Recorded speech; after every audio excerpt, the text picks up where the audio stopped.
Hello नमस्कार, welcome to my channel study with success MB. Article हम पढ़ रहे थे। आर्टिकल में हम भाग 3 कंप्लीट कर चुके हैं, भाग 4 में है हम। भाग 4 भी आज हमारा कंप्लीट हो जाएगा। तो जैसे मैंने आपको बताया था, जो हमारा भाग 4 है, टोटल संविधान में 22 भाग हैं। आज हम पढ़ रहे हैं चौथे भाग पे हैं। चौथे भाग में जो आर्टिकल्स हैं वो आपके 36 से लेके 51 तक हैं। ठीक है, ये मैं आपको पहले भी बता चुके हूँ, बार बार रिपीट करा रही हूँ ताकि आपको अच्छे से लर्न हो जाए। तो इसमें हम 41 अनुच्छेद 41 तक हम पढ़ चुके हैं। उसकी वीडियोज़ आप पॉलिटी वाली प्लेलिस्ट में जाके देख सकते हैं। आज हम जो पढ़ेंगे वो पढ़ेंगे आर्टिकल 42 से। ठीक है, अनुच्छेद 42 से। तो अनुच्छेद 42 को हम समझते हैं कि क्या है। पहले तो आप यहाँ पे देख लीजिए, ये जो बुक में दिया गया है, फिर मैं आपको अच्छे से समझाने की कोशिश करूँगी।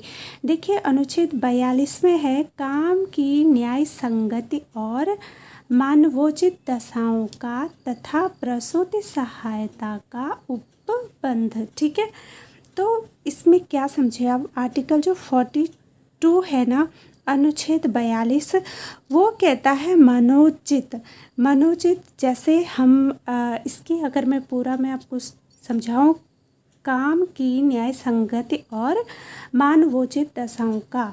मानवोचित दशाएं क्या होती है, जैसे मान लीजिए कि कोई बीमार है, कोई जो वर्कर है, जो पब्लिक सर्वेंट है, या फिर जो भी काम करने वाला जो व्यक्ति है, अगर वो बीमार है या फिर उसकी कुछ ऐसी कंडीशन है जिसमें वो हैवी वर्क नहीं कर सकता है, तो उस कंडीशन में उसको क्या दी जाएगी, थोड़ी कम ड्यूटी दी जाएगी, थोड़ी हैवी ड्यूटी से उसे दूर रखा जाएगा। जैसे आपने देखा होगा कई सारे विभागों में ऐसा होता है आजकल, जैसे पैरालिसिस एक ऐसी बीमारी हो चुकी है जो काफ़ी सारे लोगों को अपनी चपेट में ले रही है।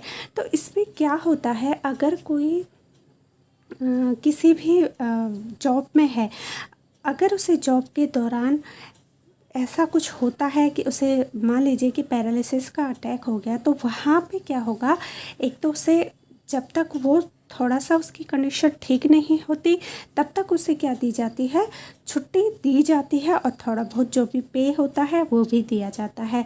सेकेंडली, जब वो ठीक हो जाता है तो उसमें क्या किया जाता है कि उसको ऐसी ड्यूटी दी जाती है जो ज़्यादा टफ ना हो, जो ज़्यादा हैवी ड्यूटी ना हो, जैसे उन्हें आराम वाला काम दिया जाता है।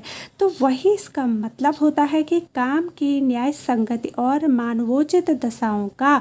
ठीक है, अब इसमें एक देखिए आप, प्रसूति सहायता का उपबंध। प्रसूति सहायता का उपबंध का मतलब है जो मैटरनिटी लीव मिलती है। ठीक है, जब कोई महिला गर्भवती होती है और अगर वो कहीं पे जॉब कर रही है, तो वहाँ पे क्या होता है, उसको छुट्टी दी जाती है जब तक कि उसका शिशु थोड़ा सा बड़ा नहीं हो जाता। तो उसमें 6 मंथ या 9 मंथ जो होती है लीव, वो उसे दी जाती है और उसमें उनको सैलरी भी पूरी दी जाती है। ठीक है, तो यही कहता है आर्टिकल 46। अगर आपसे कभी पूछा जाए कि अगर कोई सरकारी जो वर्कर है या फिर किसी भी संस्था कहीं पे भी कोई काम करता है, वहाँ पे जो मैटरनिटी लीव होती है या फिर कोई मानवोचित दशाओं में क्या होता है, न्याय संगत दी जाती है, तो वो किस आर्टिकल के तहत दी जाती है, तो आपको वहाँ पे बताना होगा आर्टिकल 42। ठीक है, और आर्टिकल जैसे मैंने आपको बताया था कि 36 से 51 तक जितने भी आर्टिकल्स हैं वो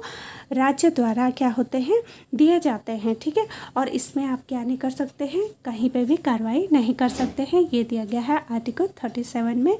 अब हम उम्मीद करती हूँ आपको आर्टिकल 42 कंफर्म हो गया होगा, अच्छे से समझ में आ गया होगा। अगर आ गया है तो आप कमेंट करके बताएं, अगर नहीं आया है तो आप बताएं ज़रूर कमेंट करके, मैं दोबारा कोशिश करूँगी आपको और अच्छे से समझा सकूँ। तो अब हम पढ़ेंगे आर्टिकल 43। ठीक है, देखिए जो आर्टिकल 43 है, इसमें कहा गया है कर्मकारों के लिए निर्वाचन मजदूरी एवं कुटीर उद्योग को प्रोत्साहन। ठीक है, इसका मतलब क्या होता है कि निर्वाह योग्य मजदूरी। ठीक है, निर्वाह योग्य मजदूरी मतलब इतना पैसा दे दिया जाए कि जिससे क्या हो, ज़िंदगी गुजर जाए।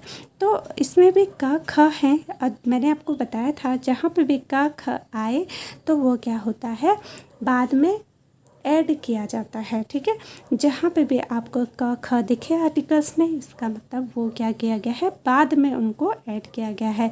तो इसमें कामगारों की भागीदारी होती है और एक क्या होती है, सहकारी होती है। ये मैं आपको 43 अनुच्छेद पढ़ा रही हूँ। आप इसे अगर आप नोट्स बनाना चाहते हैं तो अच्छे से यहाँ से बना सकते हैं। अगर आपको समझना है तो वो मैं आपको बता देती हूँ कि 43 में है आपका निर्वाह योग्य मजदूरी, मतलब जो मज़दूर हैं उनको इतना पैसा मिल जाए कि उनकी लाइफ ठीक ठाक कट जाए। ठीक है, इसमें भी क ख है जो कि इसमें नहीं दिया गया है, तो वो मैं आपको समझाने के लिए बता दूँ। क में होता है कामगारों की भागीदारी। ठीक है, और जो इसी का ख होता है वो होता है सहकारी।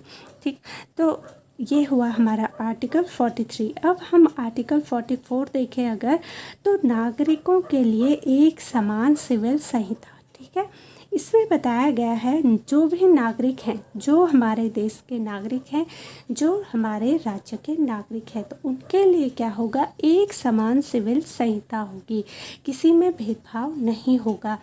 आपने देखिए गौर किया होगा, एक बात मैं आपको आज बताना चाहती हूँ, अगर आपको सही लगे तो ज़रूर आप बताएं और समझें इस बात को। कहीं पे भी आप देखिएगा, अगर जिस व्यक्ति को धर्म में उच्च माना गया है तो उस व्यक्ति को कभी भी संविधान में छूट नहीं दी गई है, और जिस व्यक्ति को धर्म में निम्न माना गया है तो उसे क्या किया गया है, संविधान में उच्चता दी गई है, वरीयता दी गई है। इसका कारण क्या है?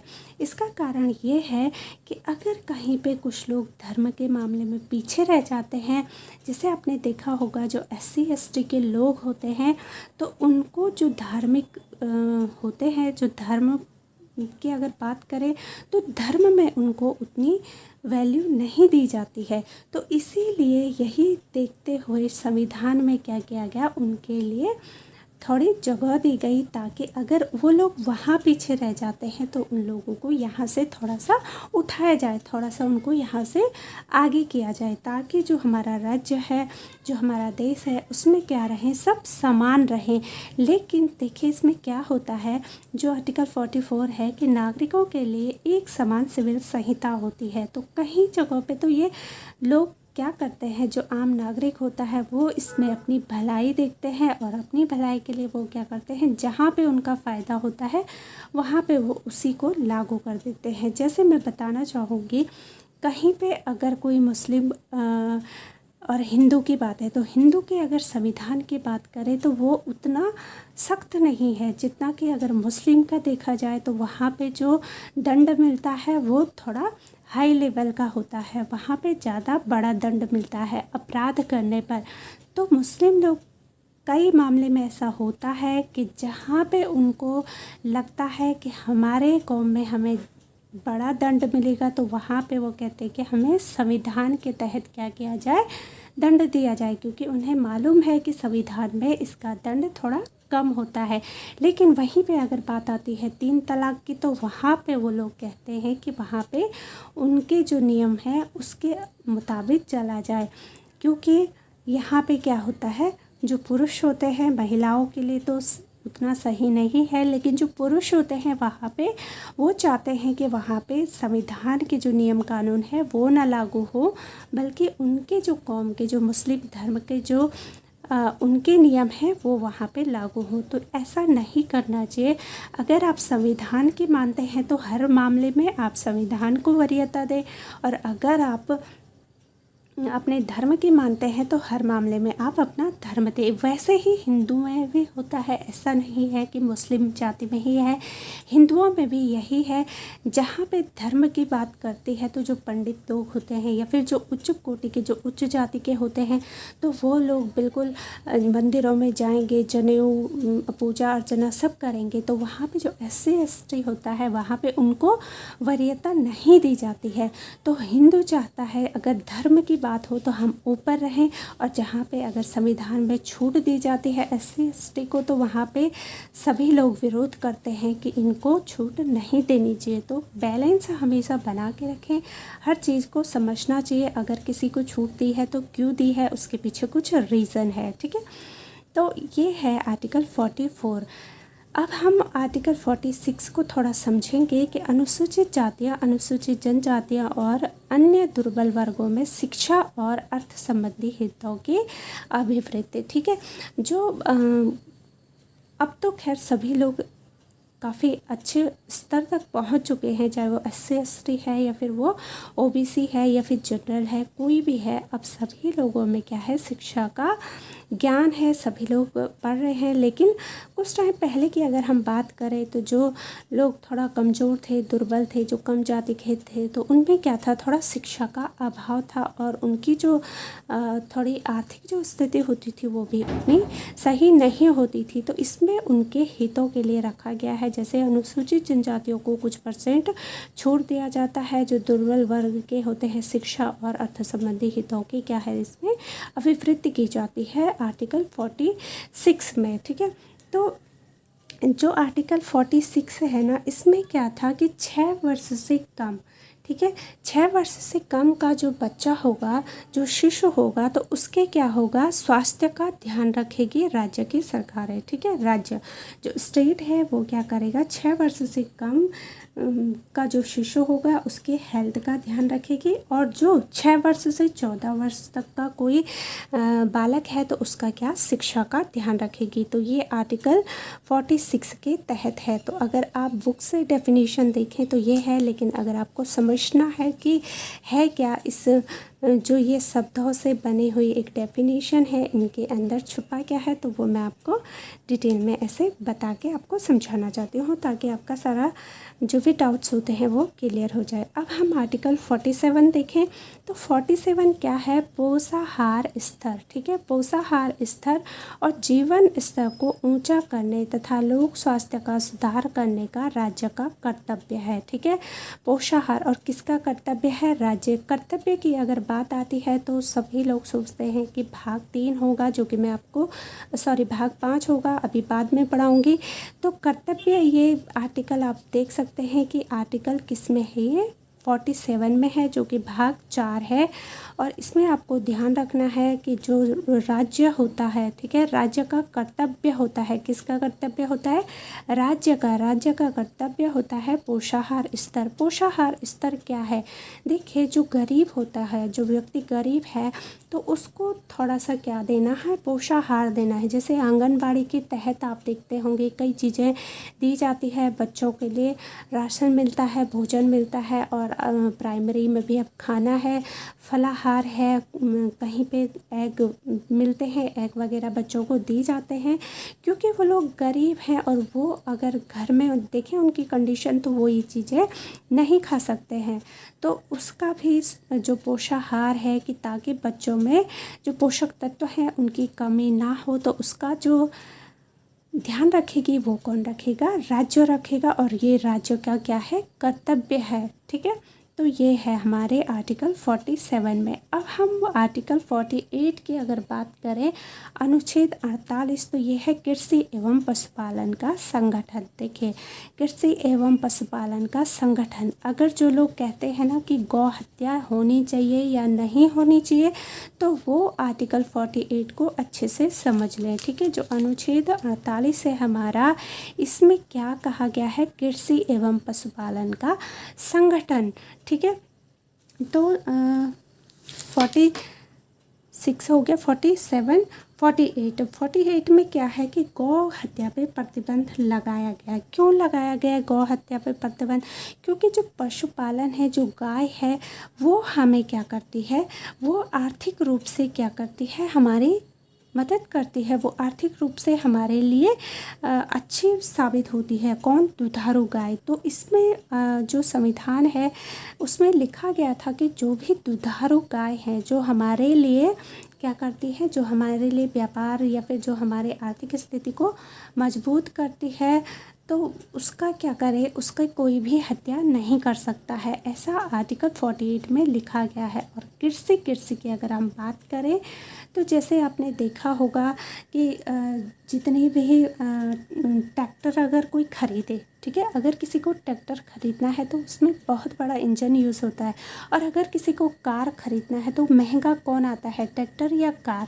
कार महंगी आती है, ट्रैक्टर थोड़ा उसके लेवल के जितना प्राइस अगर कंपेयर की जाए कार से तो जितनी होनी चाहिए उतनी नहीं, उससे थोड़ा कम कीमत में ट्रैक्टर को ख़रीदा जा सकता है। तो इसका रीज़न ही ये है क्योंकि अगर हम ट्रैक्टर की कीमत इतनी हाई कर देंगे तो जो लोग कृषि करते हैं, जो लोग फार्मर होते हैं, वो इतना नहीं अफोर्ड कर सकते हैं कि वो इतना महंगा ट्रैक्टर ख़रीदे। तो इसलिए उनके दामों में क्या की जाती है, थोड़ी सी कमी की जाती है।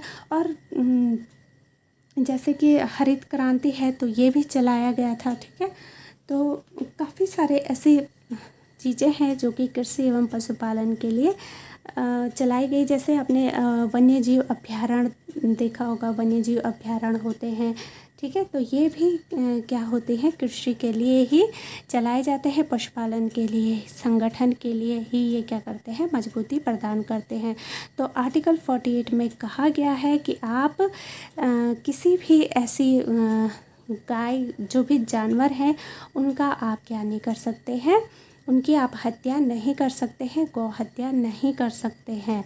तो ये आर्टिकल जो 48 है इसके अंतर्गत, क्योंकि कृषि एवं पशुपालन का संगठन, आप किसी भी ऐसे पशु को नहीं मार सकते हैं जो हमारी आर्थिक स्थिति को थोड़ा सुधारता हो। जैसे आपने देखा होगा कई लोग पैसों के लिए क्या करते हैं, अभी एक आध साल पहले की बात है कि हाथी को किसी ने क्या करा था, जिस तालाब से हाथी पानी पीते थे उसमें किसी ने जहर डाल दिया था। तो उससे क्या हुआ था, काफ़ी सारे हाथियों की मौत हो गई थी, केवल इसलिए कि उनके दांत को बेच के वो क्या कर सके, पैसे कमा सके। तो ये चीज़ गलत है, उसके लिए अलग कानून बनाए गए हैं। आप उनकी हत्या नहीं कर सकते हैं, ना आप किसी पशु की हत्या कर सकते हैं, ना आप पर्यावरण को नुकसान पहुंचा सकते हैं। ऐसा कहा गया है आर्टिकल 48 में, ठीक है। अनुच्छेद 48 में साफ साफ बता दिया गया है कि आप गौ हत्या नहीं कर सकते हैं, ठीक है।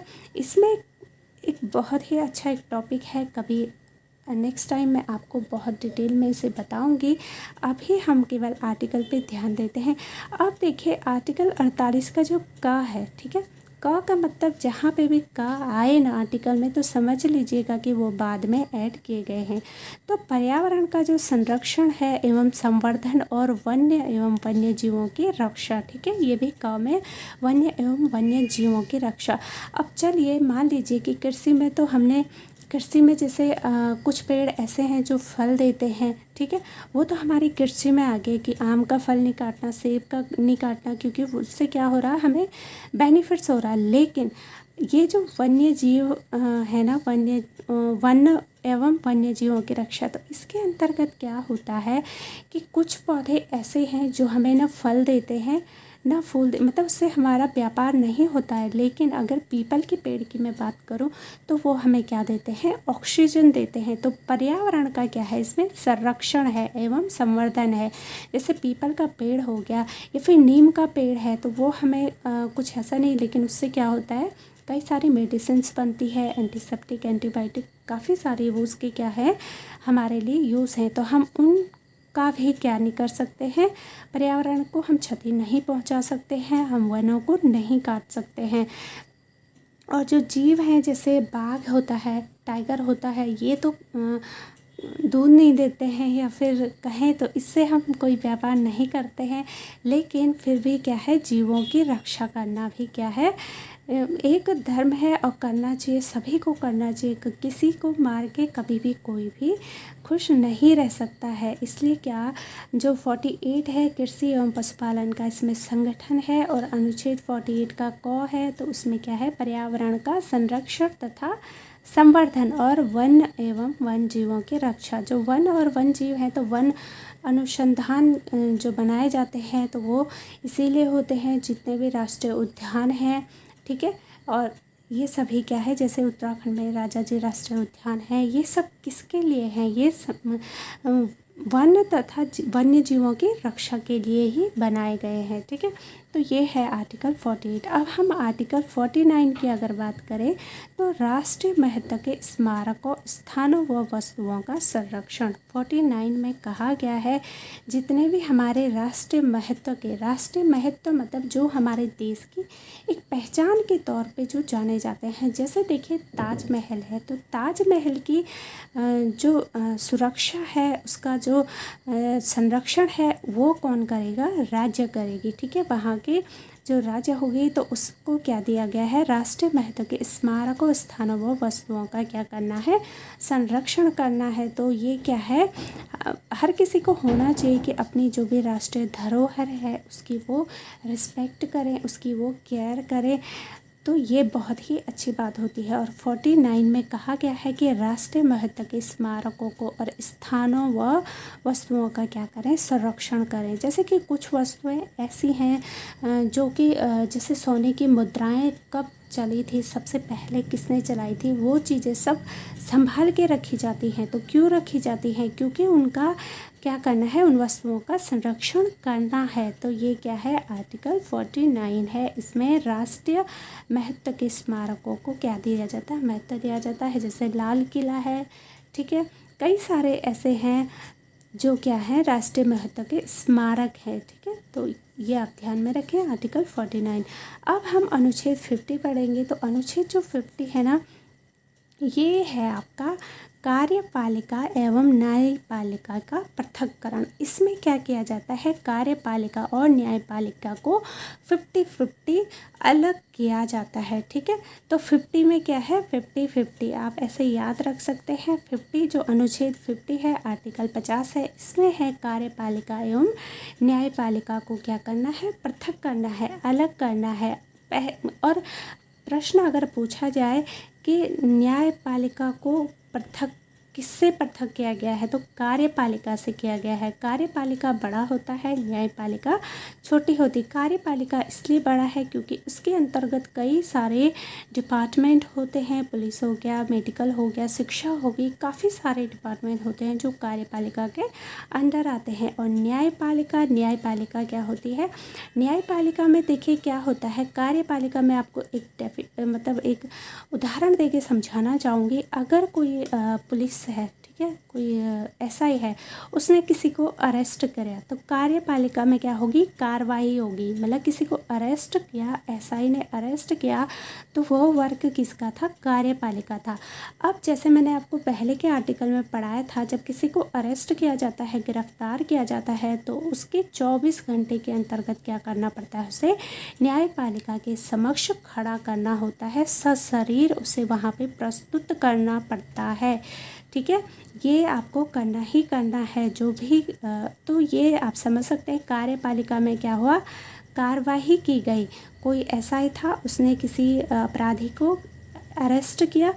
अब वो क्या करेगा? न्याय कौन दिलाएगा? न्यायपालिका। अब दंड देने का जो अधिकार होता है वो न्यायपालिका को होता है। इनको जो कार्यपालिका होती है ये केवल कार्रवाई करेंगे, केवल सबूतों को इकट्ठा कर सकते हैं। उन जो भी उसमें जो भी कार्य होते हैं उनको करेंगे, जो भी कार्रवाई होगी उनको करेंगे। लेकिन न्याय देने का जो अधिकार होता है वो कार्यपालिका को नहीं होता है। वो किसको होता है? न्यायपालिका। अब न्यायपालिका डिसाइड करेगी कि जो अपराधी इन्होंने पकड़ा है उसको वो कितनी सज़ा दें, 2 साल, 4 साल, 5 साल। ये न्यायपालिका पे डिपेंड है, न कि कार्यपालिका पे। तो ये डिफरेंस आपको पता होना चाहिए। और ये जो आर्टिकल 50 है, इसमें बताया गया है कि कार्यपालिका और न्यायपालिका का क्या है? पृथक्करण। कार्यपालिका को अगर, क्योंकि पहले सब कुछ क्या था? कार्यपालिका ही में था। तो क्या होता था कि अगर मान लीजिए किसी भी कोई भी डिपार्टमेंट है, चाहे अगर वही कार्य करता है, वही उसको दंडित भी करता है, तो उसमें कई लोगों को क्या था? भ्रष्टाचार छुपा था। अगर कोई ऐसा ही किसी को गिरफ्तार करता है और कोई उसी के जानने वाला, उसी एरिया का है, उसने 8 लाख 10 लाख उसके मुंह पे फेंक दिए, तो वो क्या करेगा? उसे छोड़ देगा। भले ही बशर्ते हर कोई ऐसा नहीं होता है, लेकिन ज़्यादातर जो केसेस आते थे वो ऐसा ही होता था। तो इसलिए क्या था? आर्टिकल 50 बनाया गया, जिसमें क्या है? कार्यपालिका और न्यायपालिका को पृथक्कृत करा गया। अब आप सोचोगे कि जब कार्यपालिका के कोई भी जो भी वहाँ पे व्यक्ति है, पोस्ट पे है, जब वो ऐसा कर सकता है तो न्यायपालिका में क्यों नहीं। तो मैं आपको एक डिफरेंस बता दूं, न्यायपालिका में जो जज होते हैं वो घूस रिश्वत नहीं लेते हैं और ले भी नहीं सकते हैं, क्योंकि अगर वो किसी को सज़ा देते हैं तो उनको रिटर्न में लिख के देना पड़ता है कि किस बेस पे वो उनको सज़ा दे रहे हैं। और अगर वो नहीं किसी को सज़ा दे रहे हैं, किसी को बेगुनाह साबित कर रहे हैं, उसको बेगुनाह वो बता रहे हैं, तो वो भी उनको क्या करना है, रिटर्न में लिख के देना पड़ता है कि क्या वजह है। ठीक है, इसीलिए तो कहते हैं न्यायपालिका में सभी क्या है, समान है। वहाँ पे ना कोई नेता बड़ा है, ना डॉक्टर बड़ा है, ना आम जनता छोटी है, कोई भी ना गरीब छोटा है, ना अमीर बड़ा है, सब वहाँ पे क्या है, समान है। तो न्यायपालिका में केवल सबूत देखे जाते हैं, गवाह देखे जाते हैं, और जो भी सबूत अगर जिसके पक्ष में है तो उसी को क्या होता है, न्याय मिलता है। तो ये डिफरेंस है न्यायपालिका और कार्यपालिका में। उम्मीद करती हूँ आपको ज़रूर समझ में आ रहा होगा। और अगर आपको मेरा चैनल पसंद आता है, आपको मेरी वीडियोस अच्छी लगती हैं, तो आप चैनल को लाइक शेयर करें, सब्सक्राइब ज़रूर करें। सब्सक्राइब करने से मेरी आने वाली सभी वीडियोज़ की नोटिफिकेशन आप तक पहुँच जाएगी।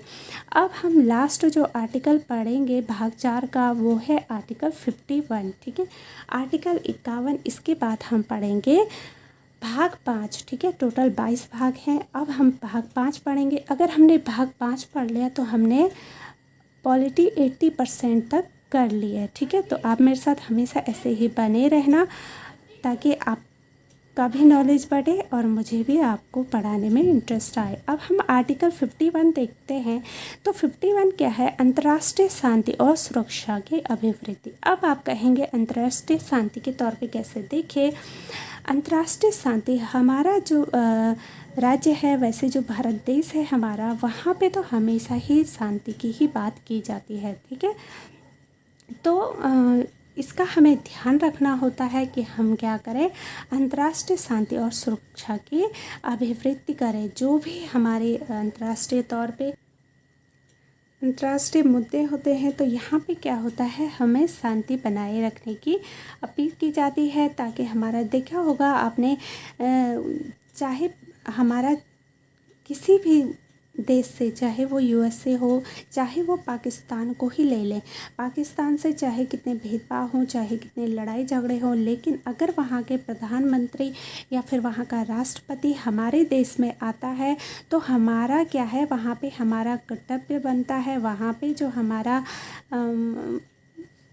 कर्तव्य होता है कि हम क्या करें, उनकी क्या करें, हम रिस्पेक्ट करें। ठीक है, कोई भी अगर हमारी जन्मभूमि पर, हमारे भारत देश में कोई भी अंतर्राष्ट्रीय कोई भी व्यक्ति अगर कदम रखता है, तो हमें क्या करना चाहिए, हमें उनकी रिस्पेक्ट करनी चाहिए। ठीक है, तो यही है अंतर्राष्ट्रीय शांति में।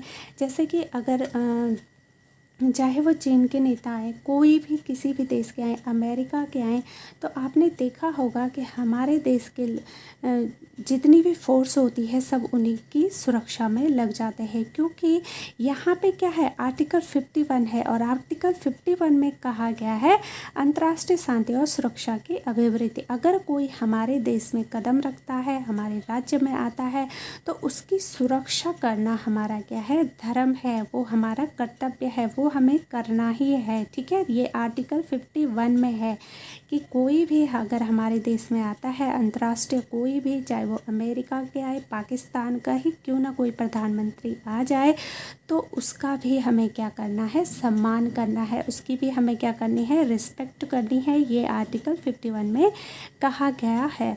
अब मैं एक आपको इम्पोर्टेंट एक बात बताना चाहूँगी कि राज्य का जो नीति निर्देशक तत्व है, एक ऐसा चेक है जो बैंक की सुविधानुसार अदा की जाएगी। यह कथन किसने कहा था, बार बार पूछा जाता है, पहले वाले वीडियोस में मैंने बताया भी था। तो यह कथन कहा जाता है के.टी. शाह के द्वारा। ठीक है, के.टी. शाह ने कहा था कि राज्य का जो नीति निर्देशक तत्व है ना, ये एक ऐसा चेक है। ठीक है, जैसे चेक होता है ना, पैसों का जो चेक होता है, तो ये एक ऐसा चेक है जो बैंक की सुविधा अनुसार अदा किया जाता है। और ये किसने कहा था, के.टी. शाह ने कहा था। ठीक है, याद रखिएगा, के.टी. शाह ने कहा था। और राज्य के जो नीति निर्देशक तत्व हैं, भाग 4 में हमने पढ़ा है आर्टिकल 35 से लेकर 36 से लेकर 51 तक। ठीक है, अब हमारा भाग 4 कंप्लीट हो चुका है। अगर आप एक बार रिवाइज़ करना चाहते हैं तो फटाफट से आप मुझे बता सकते हैं कि आर्टिकल 36 में क्या था। अगर आपको याद है तो जल्दी से आप कमेंट करें आर्टिकल 36 में मैंने आपको क्या बताया था। तो आर्टिकल जो 36 था उसमें बताया गया था स्टेट की परिभाषा, राज्य की परिभाषा, जो मैंने आपको समझाई थी। अगर आप जिन्होंने कमेंट करा उनको थैंक यू, जिन्होंने नहीं करा तो वो एक बार और पढ़ाई अच्छे से करें।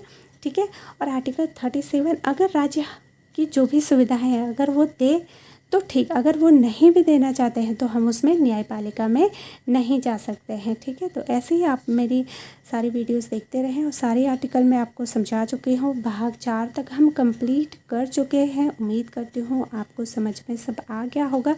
कल से हम पढ़ेंगे भाग 5। ठीक है, तो चलिए फिर मिलते हैं हम अपनी अगले वीडियोस में। तब तक आप अपना ध्यान रखिएगा, खूब सारी मेहनत कीजिएगा, पढ़ाई कीजिएगा। Bye and take care.